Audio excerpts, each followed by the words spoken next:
게임이 잘 됩니다. 디아블로4 증오의 그릇 1440p 기준으로 품질 프리셋 높음입니다. 높음 기준으로 53프레임, 54프레임도 나오네요. 이 정도로 게임이 됩니다. 이제 게임이 생각보다 잘 될 수 있는 기본 토대가 정말 됐다. 여러분 안녕하세요. 방구석 리뷰룸의 시간입니다. 새롭게 태어난 맥미니 M4 프로 모델 저도 구입했습니다. 게이밍 부분이 신경 쓰여서 안 살 수가 없겠더라고요. 계속 시험해보고 써보고 있는데 정말 작죠? 그대로입니다. 박스 그대로로 정말 작은데 이거 들고 집에 가서 풀고 있으면 그거 뭐야? 셋톱 박스야. 라고 이야기할 만한 M4 프로라고 제 사양이 써 있는데 이번에 탄소 중립 제품이라서 카본 뉴트럴 표시도 되어 있는데 성인 남자 손으로 쥐고 들 수 있는 이 정도 사이즈거든요. 컴팩트한데 묵직합니다. 지금 여기 승모근 완전 개입될 정도로 721g이라고 나오네요. M4와 M4 프로의 무게가 다릅니다. M4 프로가 더 무거워서 이 정도 무게인데 내부의 방열 사항이 달라요. M4 프로 쪽은 방열 사항이 구리고 히트싱크가 더 두껍게 처리되어 있어서 열에 대한 대비가 좀 더 되어 있습니다. 스펙도 다르지만 무게도 더 나가고요. 맥스튜디오가 축소된 것 같은 그런 디자인이죠. 앞면에 USB-C 단자 10기가 사양의 포트가 2개 있고요. 옆에 동작 램프 하나 있고 3.5파이 이어폰 꽂는 곳이 있습니다. 맥스튜디오 같은 경우에는 전면에 메모리카드 리더기가 있지만 3.5파이가 뒤에 있거든요. 똑같이 리더기까지 갖췄으면 더 좋았겠지만 헤드폰 단자는 앞에 있는 게 마음에 들더라고요. 후면도 정말 정갈합니다. 전원 꽂는 부분 그리고 유선 랜 있는데 기본적으로는 기가비트 랜 사양인데 요거를 10기가로 올리려면 가격이 15만원 올라갑니다. 부담의 폭이 꽤 있는데 그렇지만 전문적으로 쓰실 분들은 옵션으로 바꿀 수 있으니까 체크해 보시고요. 그리고 그 옆에 HDMI 출력 포트가 따로 있고 USB-A 포트는 없지만 그 옆에는 썬더볼트 5 최신 사양의 포트가 3개 쭉 있습니다. 썬더볼트 5 같은 경우에는 최대 대역폭이 120기가에 이를 정도로 강력한 속도와 연결성을 경험할 수 있는데 썬더볼트 5 독 같은 게 이제 나오기 시작했습니다. 이런 미래를 준비할 수 있는 사양으로 되어 있다. 하단 부분에 맥미니라고 이렇게 써 있는데 공기를 빨아들이고 열을 배출할 수 있는 이런 구조로 구멍이 송송송송 뚫려 있습니다. 그리고 살짝 테두리에 요 패킹이 있어서 밀리지 말라고 처리가 되어 있는데 전원 버튼이 여기 있어요. 여기 대해서 얘기가 좀 나왔었죠. 여기 있으면 어떡하냐 불편해서 써보면은 전원 버튼은 별 생각이 없습니다. 대부분 맥 사용자들은 잠자기로 해놓고 쓰니까 전원을 따로 끄고 켜고 잘 안 하거든요. 그래서 안 보이게 여기 있는 게 크게 와닿지는 않고 만지면 촉감으로 알 수 있습니다. 손 넣어서 여기 촉감 다르네? 누르면 이렇게 켜지는. 사이즈가 작다 보니까 사실 이거 갖고 다니면서 쓰려고 산 겁니다. 간편하게 배낭에 넣어서 출장 같은 데 가서 현지에 있는 TV나 디스플레이 연결하거나 포터블 모니터 꽂아서 쓰면 되니까 가능하겠더라고요. 셋업이 간편합니다. 별도로 밖에 외장 어댑터 벽돌만한 게 있지 않고 이렇게 꽂으면 더 이상 준비할 게 없고요. 그 외에는 포터블 모니터랑 블루투스 키보드 마우스로 썼거든요. 저는 앞으로도 이렇게 쓸 생각이라서 셋업을 보여드릴 건데 포터블 모니터에 케이블 하나 맥미니에 꽂고 MX-Key Mini 4 Mac 이걸로 사용을 했고요. 마우스는 MX Anywhere 3S인데 다 좋습니다. 둘 다 갖고 다니면서 쓸 수 있는 컨셉으로 굉장히 추천할 만한 조합이에요. 특히 이 마우스 작아도 감도가 좋아서 작업용으로도 상당히 쓸만한 제품인데 이 상태에서 전원 켜면 시작되니까 복잡한 게 없어요. 살짝 들어서 여기 있네 하고 켜주면 이렇게 켜집니다. 디스플레이 나왔죠? 이제 쓰면 되는데 참고로 구입하실 때 꼭 애플 매직 키보드나 매직 마우스가 있어야 된다? 이런 거 아닙니다. 기존에 갖고 있는 블루투스로도 초기 세팅 시작하실 수 있으니까 따로 애플 거 챙기지 않으셔도 괜찮고요. 이렇게 심플하게 사용이 가능합니다. 포터블 모니터도 고사양들이 많이 나오는데 이거 같은 경우에도 쿠팡에서 구입한 제품인데 에비크라는 회사의 포터블 OLED 모니터고요. 2880에 180 500 해상도, 그리고 120Hz. 간단하게 쓸 때는 케이블 하나로 처리가 가능한데 따로 USB 전원을 추가로 공급해 줘야 포터블 모니터가 더 안정적입니다. 참고로 이 제품 상당히 가성비가 좋습니다. 다만 기본 상태에서는 색이 떡져서 나옵니다. 색역을 지정해 주셔야 색 관리가 들어가서 작업에 써먹을 수가 있고요. HDR 모드도 되긴 하는데 화면이 이상하게 나옵니다. 그래서 이것까지 바라는 건 무리지만 SDR 기준으로는 120Hz로 아주 정상적으로 잘 쓰실 수가 있다. 맥미니와 포터블 모니터 이렇게 함께 쓰시는 조합 저는 개인적으로 굉장히 추천드리고, 참고로 이런 포터블 모니터 종류는 사보시면 반사가 되게 심합니다. 시중에 여러가지 회사들의 AR 필름들이 있어요. 반사가 확실히 줄어드니까 이걸 진지하게 써보고 싶다 하시는 분들은 AR 필름을 꼭 붙여서 쓰시라는 점 추천드리고, HDMI로 8K 60Hz까지 가능한 사양이에요. HDMI 케이블 꽂았죠? 제가 전에 추천해드렸던 TC의 미니 LED TV를 쓰고 있거든요. 요게 4K 144Hz가 되는 사양이라 듀얼로 지금 완벽하게 동작됩니다. 4K 144Hz라고 뜨고 HDR까지 완벽하게 됩니다. 이렇게 나온다는 거 144Hz라고. 집에 포터블 모니터가 많은데 4K 60Hz OLED 모니터, 요것도 HDMI 하나에다가 나머지는 USB-C 직결로 해서 트리플 셋업 4K 60Hz 추가된 요 디스플레이까지 3개가 다 인식되고 정렬 모드가 이렇게 4K 240Hz까지도 된다고 합니다. 있으시면 해보시고요. 설정에서 이렇게 2024년에 맥미니 모델이라고 나오고 M4 프로 칩셋이라는 것까지 나옵니다. 최신 버전 업데이트를 해놨고 512기가 사양인데 총 약 500기가 좀 안되게 사용할 수 있는 사양에서 지금 이 정도 사용했습니다. 24기가의 램 상태고 10기가 정도 사용된 메모리가 있다라고 표시가 되는데요. 사방에서 지금 다 파란색이라 얼굴이 지금 파랗게 나올 텐데, 이 배경화면 같은 경우에 맥미니용 배경은 따로 없습니다. 아이맥용 배경이 있어서 여기서 선택해서 새롭게 활용하실 수가 있다. 맥미니용도 하나 만들어줬으면 좋았을 텐데 상당히 예뻐서 오렌지로 바꾸면 어우 얼굴 빨개졌겠다. 지금 뭐 디스플레이가 너무 많아서 와 이렇게 지금 바꿀 때마다 얼굴 색깔도 바뀔 겁니다. 근데 이 사이즈로 발열 괜찮을까? 많이 물어보시더라고요. 촬영을 계속 이어오고 있는 와중이고 유튜브 4K 뮤직비디오 3개를 한번 틀어봤는데 뮤직비디오 나오고 있고 여기도 지금 나오고 있고 나오고 있죠. 이 와중에 일단 아무 소리가 없습니다. 아무 소리가 없고 뜨거운 기색이 없거든요. 온도 측정을 한번 해보면 최고 온도 기준으로 31도 정도 나온다는 거 전혀 뜨겁지 않습니다. 후면부에서 열이 뿜어져 나가는 형태라 이쪽은 36도, 37도 좀 아래 정도. 요란해. 요란해. 반짝반짝거리고.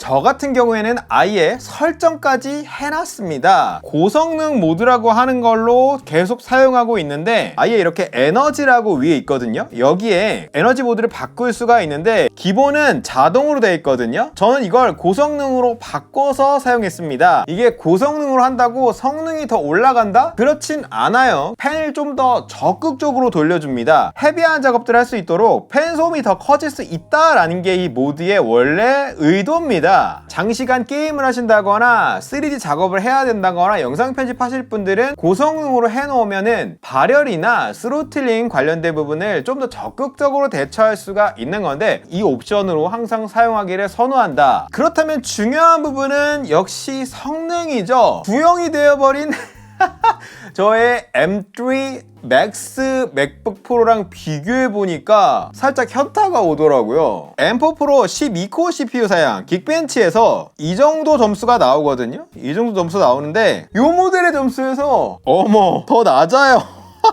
이거는 14코어인데도 지금 싱글코어나 멀티코어 점수 모두 다 낮다. 단순 CPU 성능으로는 이쪽에서 높다는 얘기죠. 내 돈! 제가 평소에 애용하는 니콘 풀프레임 카메라 ZF 요걸로 라이트룸에 6048-4032의 로우 파일입니다. 요 파일을 동일한 상태로 50장 둘 다 똑같이 50장에서 JPEG대로 내보내 볼게요. 이쪽부터 내보내 볼게요. 자, 나오고 있죠? 50장 내보내네? 굉장히 나오고요. 끝났습니다. 요 정도 걸렸고요. 요쪽도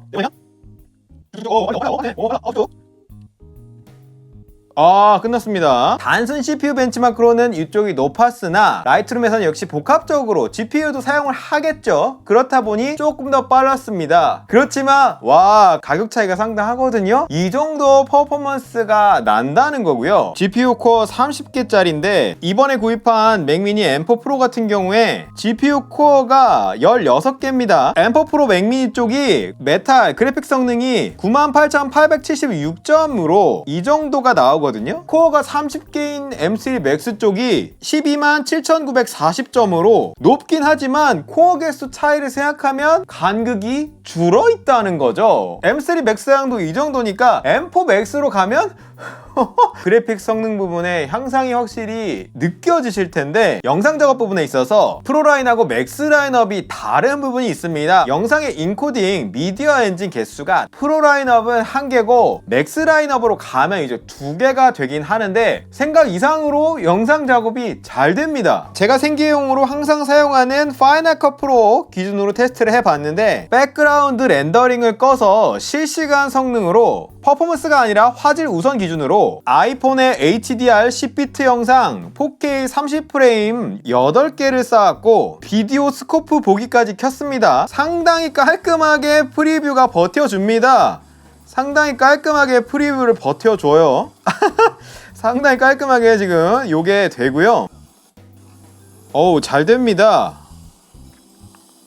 8개를 실시간으로 돌릴 때 기준의 성능 상황을 보면 대기가 지금 80% 정도 남았다라고 나오죠. 여유가 상당히 있고 GPU도 49.4%만 썼으니까 파이널 컷 프로가 가볍기도 하지만 생각 이상으로 잘 됩니다. 일반인 기준으로 사실 프로까지 안 가도 될 것 같아요. 가볍게 영상 편집 한번 해보고 싶다 하시는 분들은 M4만 사셔도 충분히 대부분의 원하시는 일들을 다 하실 수 있을 것 같은데 촬영을 제가 되게 길게 하는 편이라서 녹화가 1시간 50분 정도 진행되고 있습니다. 1시간 반 정도는 켜고 계속 사용하고 있는 건데 파이널 컷 프로 지금 해보고 있는 바로 직후에 한번 온도를 다시 재보면 아까보다는 온도가 상승된 게 보이죠? 아까보다 온도가 상승했습니다. 지금 36도 정도까지 나오긴 하는데 이 정도 영상 편집하는 수준에서 기기 과열 부분을 걱정하지 않아도 된다. 그리고 중요한 게 게임입니다. 전부 다 가까워졌어요.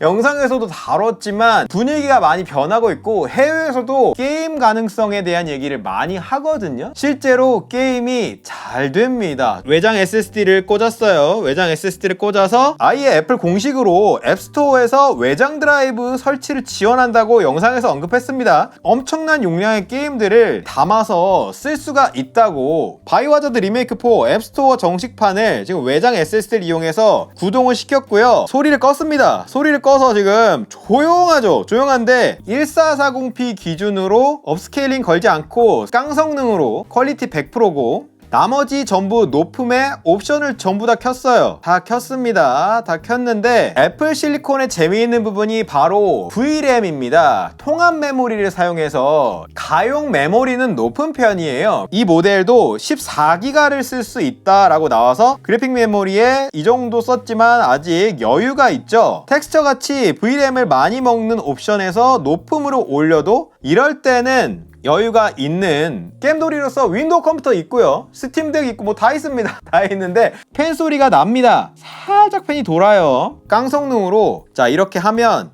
51프레임, 52프레임도 나오죠. 53프레임. 지금 업스케일링 걸지 않고도 1440p에 하이에 옵션 다 넣고도 지금 이 정도 프레임 방어를 계속 해주고 있고요. 사실상 소음을 느끼기가 어려운 수준입니다. 이 정도로 게임이 됩니다. 제가 약 93.6시간이나 했던 발더스 게이트 3라고 하는 게임 행복한 시간들이었습니다. 네. 이것도 맥 사용자들이 꼭 해보면 좋은 게임이거든요. 마찬가지로 1440p 기준으로 맞춰서 FSR 업스케일링 끄고요. 다 높음이죠? 다 높음으로 했어요. 다 높음으로 했고요. 계단 현상 방지 같은 거 다 들어있습니다. 진짜 잘 돼요. 진짜 잘 되고 상당히 많이 진행돼 있죠. 상당히 많이 진행된 상황인데 지금 이런 필드에서 확대 축소 아주 부드럽고요. 아주 부드럽고 지금 이 상황에서 프레임을 볼게요. 프레임 보면요. 50프레임, 51프레임, 49프레임 막 이렇게 왔다 갔다 하거든요. 그럼 55프레임 이 정도로 유지가 된다. 자, 54프레임 정도 나와요. 지금 53프레임 나오고요. 이제 아까보다는 팬이 세게 돌아서 팬의 존재감이 이제 좀 느껴집니다. 아, 이제 팬이 좀 세게 도는구나 라는 게 느껴지는데, 자, 지금 앞에서 데시벨을 대보면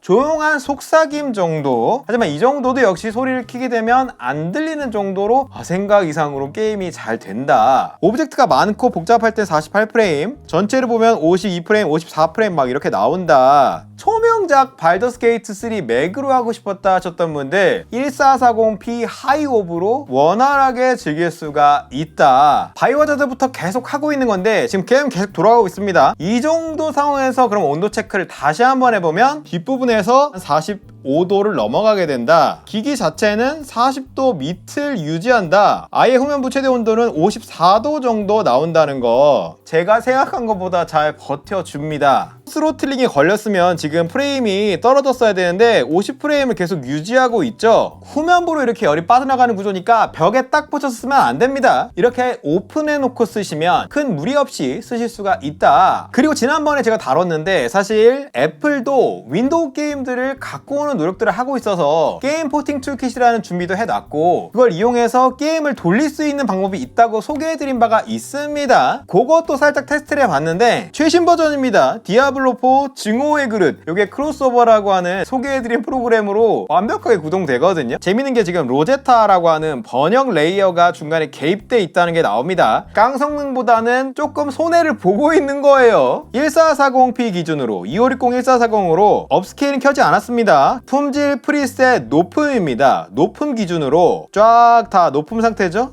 다 이렇게 높은 상태고요. 지금 게임이 이렇게 돌아가고 있는 와중에 프레임을 보시면 53프레임, 54프레임도 나오네요. 적들이 막 몰려 나와도 48프레임 정도 방어가 됩니다. 49프레임, 51프레임 요 정도 나온다. 로제타 상태로 이렇게 돌려도 발더스 게이트 돌릴 때보다 훨씬 조용하게 잠잠합니다. 게임이 잘 됩니다. 물론 맥을 게임하려고 사는 사람은 없습니다. 그렇지만 이제 게임이 생각보다 잘 될 수 있는 기본 토대가 정말 됐다. M4 프로 정도 맥미니로 네이티브 1440p로 괜찮은 게이밍 할 수 있는 수준까지 이제 올라왔다는 거고요. 앱스토어에 게임 관련 최신 페이지 있어서 프로스트펑크라든지 페르시아의 왕자라든지 곧 나올 사이버펑크 같은 것도 바로 하실 수가 있는데, 하드웨어는 이제 이만큼 올라왔지만 게임 관련된 애플의 태도가 적극적이라고 하기엔 조금 애매하긴 해요. 앱스토어에 게임 세일 같은 것도 팡팡해야 그나마 조금 게임이 된다는 걸 알릴만한데, 맥 앱스토어에 대한 지원은 굉장히 미온적이거든요. 이런 부분도 내년에는 좀 적극적으로 가서 소프트웨어만 계속 지속적으로 확충이 된다면 이제 맥으로 콘솔 같은 경험은 맛볼 준비는 됐다. 그리고 마지막으로 맥미니 같은 경우에 사실 되게 재밌는 포인트가 있습니다. 헤드폰 단자 쓸 수 있는 거 외에도 마이크는 없지만 스피커가 있거든요. 애플스러운데 맥미니 요거 스피커가 생각보다 괜찮아요. 이 모니터에 달린 스피커 최대 볼륨, 이런 포터블 모니터에 달린 스피커 진짜 굴인데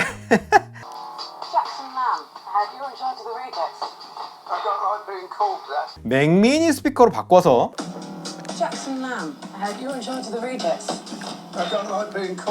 소리 자체는 상당히 작습니다. 목소리를 위주로 튜닝이 깔끔하게 되어 있어요. 방에서 혼자 가까이에 놓고 쓰시는 분들은 생각보다 들을 만한 소리가 난다는 거에 재밌으실 겁니다. 그리고 비전 프로라든지 아이패드와 함께 쓸 수 있는 베리에이션 트릭도 있긴 있거든요. 그런 부분 또 차차 다뤄볼 테니까 기대해 주시고, 궁금하셨던 부분들 오늘 영상을 통해서 상당히 많이 해결되셨죠? 앞으로도 재밌는 영상 이어갈 테니까 기대해 주시기를 바랍니다. 안녕!